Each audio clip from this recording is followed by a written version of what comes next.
પરંપરા મુજબ મકર સંક્રાંતિના દિવસે દાન કરવાનું વિશેષ મહત્વ છે।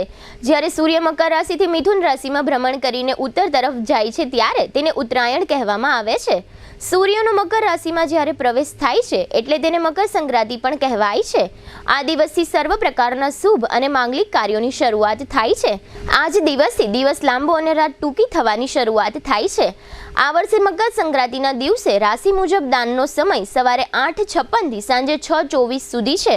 ઉત્તરાયણના દિવસે તલ ભરેલા વાસણમાં વસ્ત્રનું દાન બ્રાહ્મણને આપવાથી મહાપાપ અને મહાવ્યાધિ તથા રોગ અને ભયનો નાશ થાય છે।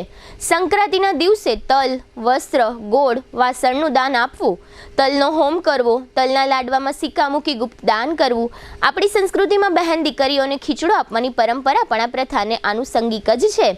આ પવિત્ર દિને ગાયોને ઘાસચારો નીરવો, ગરીબોને અન્ન, ગરમ વસ્ત્રોનું દાન આપવું, તલનું દાતણ કરવું, તલના તેલનું માલિશ કરવું, તલ અને ગોળ આરોગવા। આયુર્વેદની દ્રષ્ટિએ તલ અને ગોળની પ્રકૃતિ ગરમ હોવાથી શિયાળાની ઠંડી ઋતુમાં શરીરને ગરમાવો મળે તે આશય પણ આ પરંપરા પાછળ રહેલો છે।